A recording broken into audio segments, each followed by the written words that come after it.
In 2006, the U.S. Navy took its most legendary fighter jet and fed it into industrial shredders. Not because it was obsolete, because 79 of them were still flying for Iran. This is the story of America's greatest weapon becoming its biggest mistake. To the world, the F-14 Tomcat is Top Gun. It's Maverick. It's the 1980s frozen in metal and thrust. But to the U.S. Navy, the F-14 was something else, entirely a liability. When the Tomcat was retired, the Pentagon didn't just park them in the desert boneyard like other planes. They ordered them to be shredded, every bolt, every wing, every radar component. Why? Because of a deal made in 1974. A deal that put America's deadliest fighter into the hands of its worst enemy. Welcome to Shadow Works. Today we open the file on the F-14 Tomcat, the plane that could change its shape in mid-air, and the geopolitical nightmare that led to its destruction. The F-14 was built to solve a physics problem.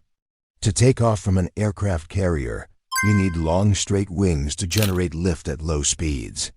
But to fly at Mach 2.3 to intercept Soviet bombers, you need short swept-back wings to reduce drag. You can't have both, unless you build a transformer. The Tomcat featured variable sweep wings. At 200 knots on the carrier deck, the wings spread wide like an eagle. At Mach 2.3, chasing a Soviet bomber, they swept back 68 degrees, forming a dart. The transition took 3 seconds. The pilot felt nothing.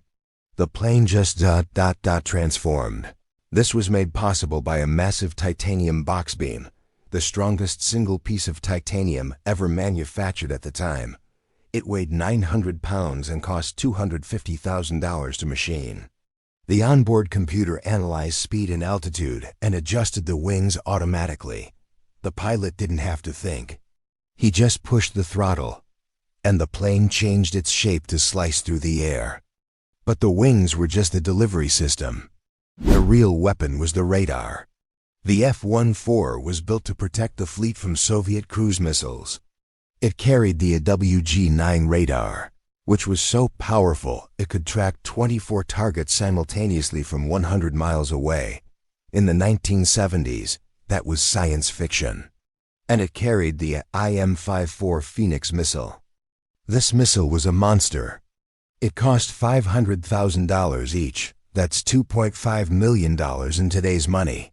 It had a range of over 100 miles.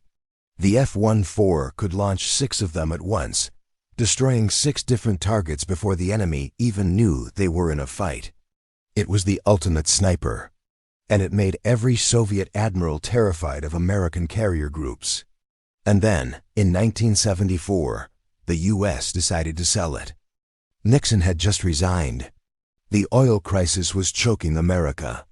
And Iran wasn't just an ally, it was the firewall between Soviet expansion and Middle Eastern oil. Selling the Shah F-14s wasn't generosity, it was insurance. The Shah of Iran wanted the best fighter money could buy to keep Soviet MiGs out of his airspace. The U.S. sold him 79 F-14 Tomcats. Each plane cost $38 million. It was the largest single arms deal in history at that point. 5 years later, the Iranian Revolution happened. The Shah was overthrown. Overnight, America's most advanced fighter jets became the property of the new Islamic Republic of Iran. And they used them. September 1980, Iraq invades Iran. Within the first week, Iranian F-14 pilots shoot down multiple Iraqi MiG-21s and Su-20s. Some engagements happen at ranges Iraqi pilots didn't even know were possible. The Phoenix missile became a ghost. You died before you saw it coming. For the next 8 years, Iranian pilots used American F-14s to dominate Iraqi airspace. They kept them flying by reverse engineering parts, cannibalizing airframes, and buying contraband components on the black market. It was a masterclass in improvisation. The U.S. watched in horror as its own technology was turned against its allies. This brings us back to the shredder.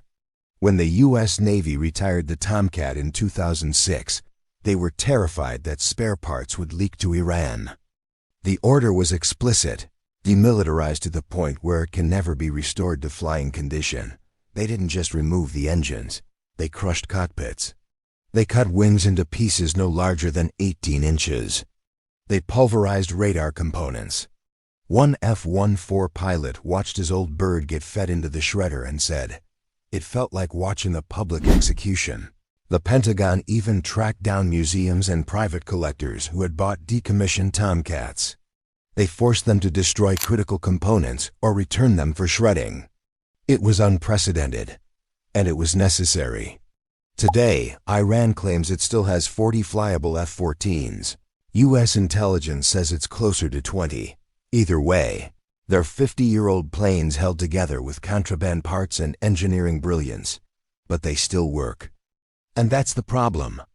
The only country flying the F-14 Tomcat today is the Islamic Republic of Iran.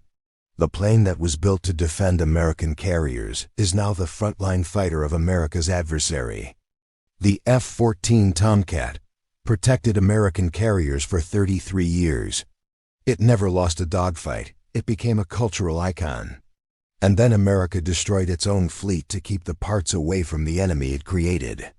The greatest fighter of its generation ended its life in a shredder. That's not just irony. That's tragedy. The F-14 was fast. But there was a Soviet plane that was faster, so fast it scared the West into building an entirely new generation of fighters. Join us next time as we investigate the MiG-25 Foxbat, the paper tiger that changed everything. Subscribe so you don't miss it.